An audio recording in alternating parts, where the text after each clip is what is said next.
everybody, it's Singing Simmer here and welcome back to my channel, and today we are doing a speed build and this one is a collab, and it's a very special collab for me because it is something that I've been working on for quite some time. If you've been watching my other builds on my channel, you'll have seen that I've been doing quite a lot of 18th century builds. And the reason for that is because I am creating a new challenge called the Stranger Challenge, and that will be coming to my channel as an LP very soon.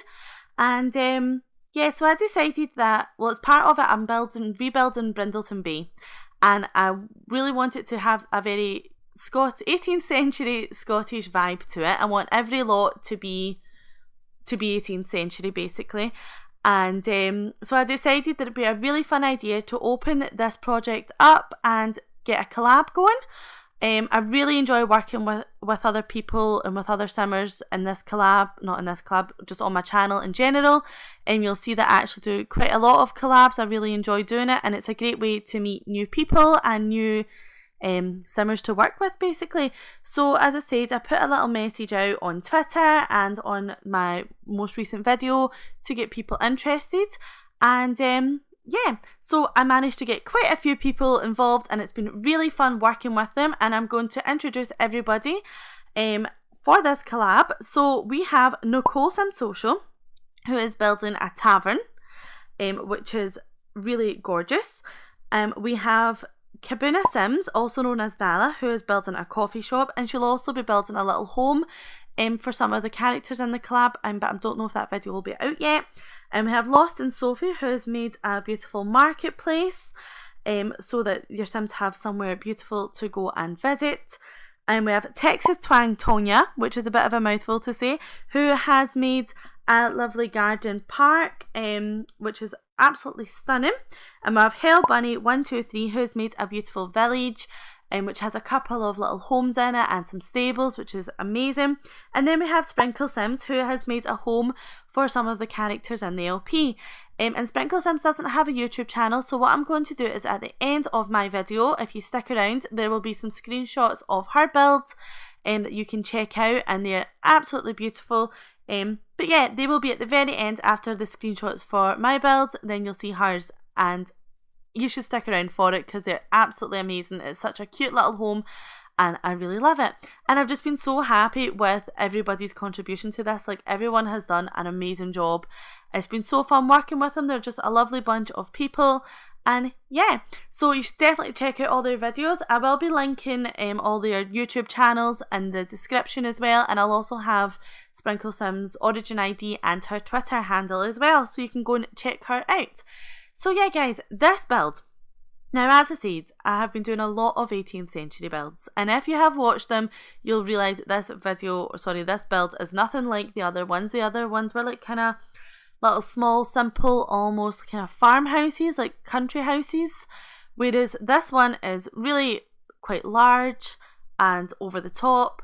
And the reason for that is because I decided to go for something a little bit different, and I went for a neoclassical build. And neoclassical architecture came around at the end of the 18th century, and I've been doing a lot of research on it. Well, not a lot, I'll say a little bit of research, just to kind of get the basics of it, because I knew what kind of style I wanted, so I wanted to find out what that style was called and when it came about and why and things like that. So neoclassical building was, or architecture rather, kind of came around by an architect called Robert Adam, who was Scottish, and he was one of the leading architectures for neoclassical builds in Scotland and in Britain.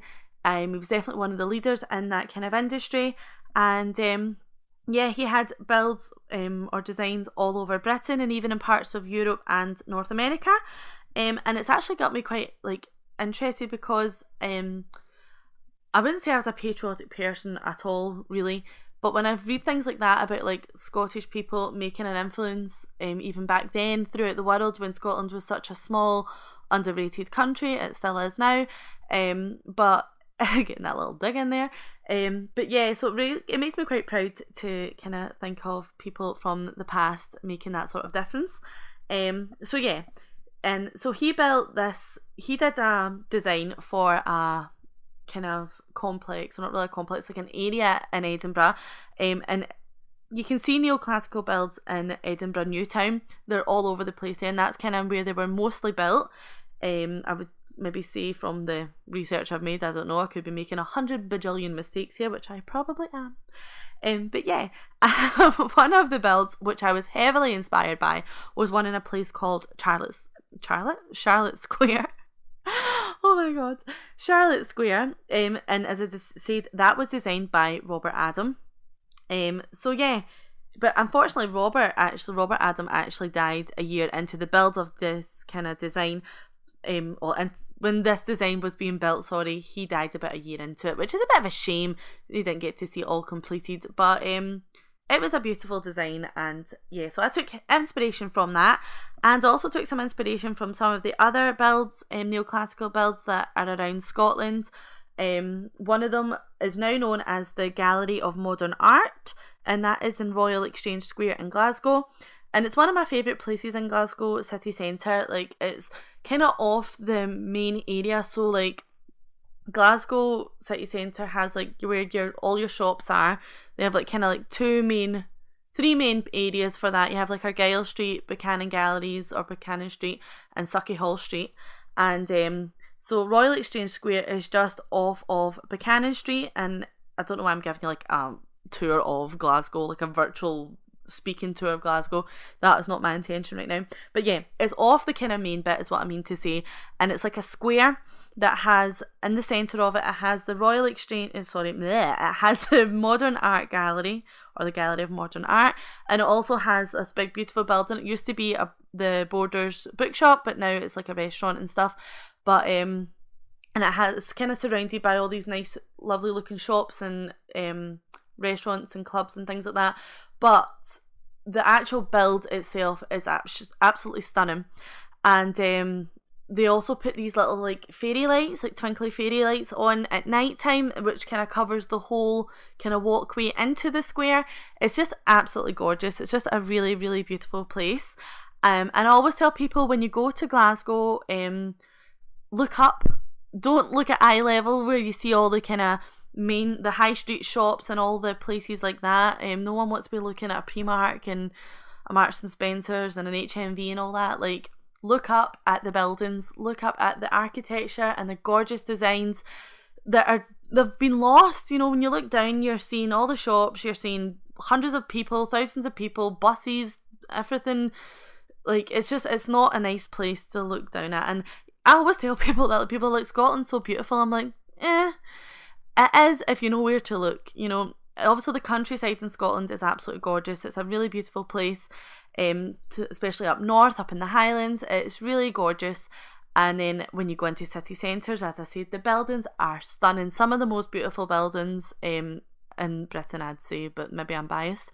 But then I'm not actually a patriotic person, or at least I wasn't until I watched Outlander, which made me very patriotic. But I'm usually the type of person that's like, Scotland, like, it's horrible, it's rubbish. And I suppose most people kind of say that about their hometown. It's kind of, the grass is always greener somewhere else.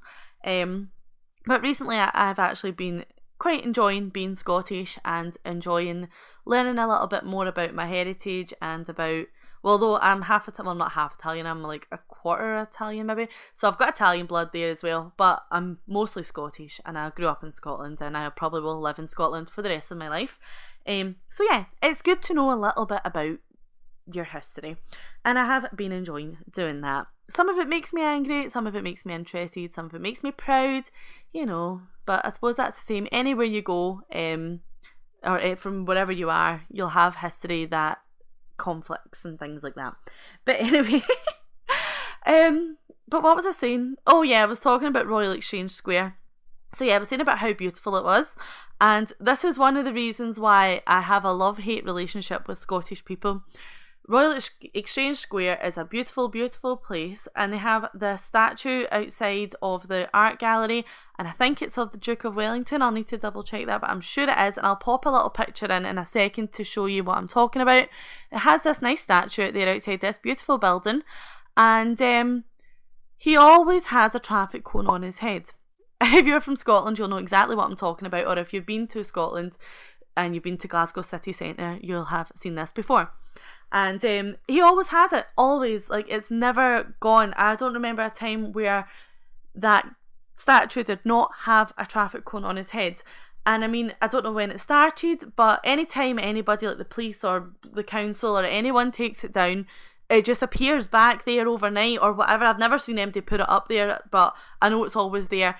So now it's actually just became like a part of Glasgow. It's like if you're going sightseeing, you go and see the statue with the traffic cone on its head. Or like, I remember when we were younger, my friends would be going to town, and if we were meeting somewhere, we'd be like, I'll get you at the guy with the traffic cone. Like, that's just how you knew it was there. Like, how you can, like, I don't know, it's just always there. It's just part of Glasgow, and it's yeah. But yeah, that's the reason why I'll have a love-hate relationship, because they have this beautiful area with all these beautiful twinkly lights and a big gorgeous building, and then a big ugly traffic cone just on someone's head. But as I said, it's part of the culture now, it's part of Glasgow, and you wouldn't change it. And so yeah, I guess that's the kind of the places where I took inspiration from.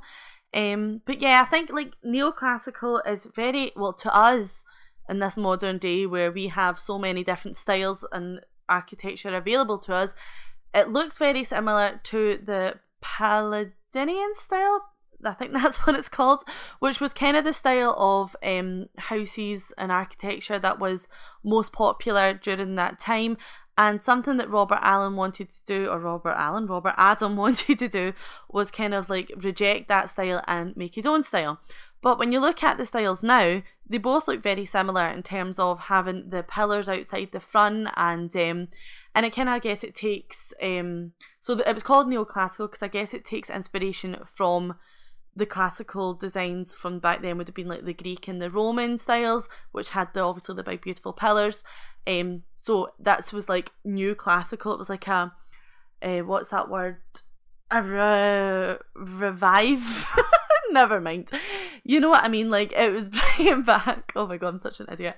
It was bringing back that that style, and so to us, obviously, it still looks very old fashioned. But back in the 18th century, it was old fashioned, but it was classical. It was seen as a new take on something old and classic, basically. But yeah, I mean, obviously, I am just waffling a lot of rubbish here. But this is what I've researched, and this is the information that I have found, so I'm sharing with you. So a little bit about the build here. This is the kitchen, obviously, and I decided to kind of make it, well, I wanted it to still be very elegant because it would have been neoclassical interiors, but all very fancy and very like everything was so extravagant and beautiful. And like when I looked up pictures, it was so over the top decorated, but that was kind of, I guess that kind of contrasted with the way that the poor people were living. They wanted to show in these big beautiful houses that they were posh and they were fancy. Just ignore that little plant pot there because I take that out because it didn't work. But yeah, so they wanted everything to look, and this would actually have been like a townhouse. This wouldn't have been like in the country. This would have been like in the middle of like Edinburgh or Glasgow. Like, as I say, that house, and the house this was based on is in Charlotte Square, which is like on like in the middle of the city centre. And then the Royal Exchange Square, that was actually a townhouse for, I think the guy was called William Cunningham, and he was like a tobacco lord. And that build's been around for generations and been refurbed as well. Like, it started off, it was built in 1778, which was the end of the 18th century, as a townhouse, and then it was bought by the Royal Bank of Scotland, and now I don't know how many times it's been bought in between them, but now it's the Gallery of Modern Art, which I have been to before, and I have to say, modern art is not my thing. Like, I went to visit it. I think it was free because I think museums in Scotland are free. I don't know if that's the same everywhere, but I'm sure we went for a day out one time, and there was like a picture of like a lighter with a white background, and it was like, this is art. And I was like, is it? I don't know. Like, I am not very a cultured person. Like, I'm an uncultured swine, to quote Toy Story. But yeah, I don't I don't know much about art or anything like that, but to me that wasn't art. That was just, I was like, what is this? I don't understand. But yeah, as I said, I'm uncultured. I don't know. But yeah, so where was I even talking? Oh yeah, this is the part of the build I actually lost some footage for, because I built the kitchen and the dining room, and then my computer ran out of storage, my laptop ran out of storage, and I thought it would be a really good idea not to tell me that it ran out of storage and continue to tell me it was recording until I had finished furnishing the entire downstairs of the build.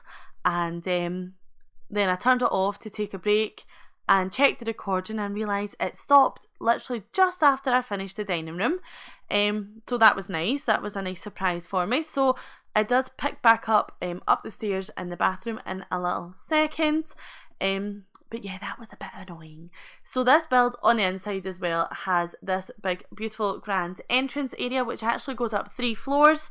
So you have like the big, huge staircase, which then opens up to another floor. And you'll see that a little bit later on, and you can kind of see glances of it as I'm kind of moving the camera about like a crazy person. And that's just one thing I struggle with, is camera control. Like, I'm always all over the place. Usually I build with my mouse pad, but I recently got a new mouse and it is easier, but it's different. So it's taken me a while to kind of get used to the kind of fast moving controls. Usually I have to take things step by step using the mouse pad and the keys on my keyboard, but using the mouse is a little bit faster, so it takes me a little bit while to get used to it, and I find myself jumping in and out of the screen all the time. Or like sometimes, I don't know what was wrong with me whilst I was doing this build, like I kept clicking 9 without clicking control 9, and I was like, I don't know why I kept forgetting to click control, but I just clicked 9 and I'd be like, across the world, and I'm like, oh, so I'd have to like cut that out of the video because nobody wants to see me like shooting to the other side of Brindleton Bay. Like, that's not what we're here for. We're here to see a build. But anyway guys, I am going to leave this voiceover here. I feel like I have spoke enough. It's been quite a long voiceover, and I don't usually do such long voiceovers. I usually just do an introduction and then let the video go. But I wanted to give a little bit of background about this build and also give some information about everybody else in the collab. So once again, everyone will be linked in the description of this video, so please check them out. I would really appreciate if you did so, and I'm sure they would as well. And yeah guys, so remember as well to stick around to the end so you can see screenshots from Sprinkle Sims build. And if you did like this video, please remember to give it a little like and a comment. And if you haven't already, please consider subscribing. I would really appreciate that. And if you want to keep up to date with anything else that I'm doing on my channel, you can follow me on Twitter at Singing Simmer. And this build and the rest of my 18th century builds will be available on the gallery under Singing Simmer 173. So yeah guys, thank you so much for watching, and I hope you stick around to the end to see Sprinkle Sims build, and I shall see you all next time. Thanks very much. Bye!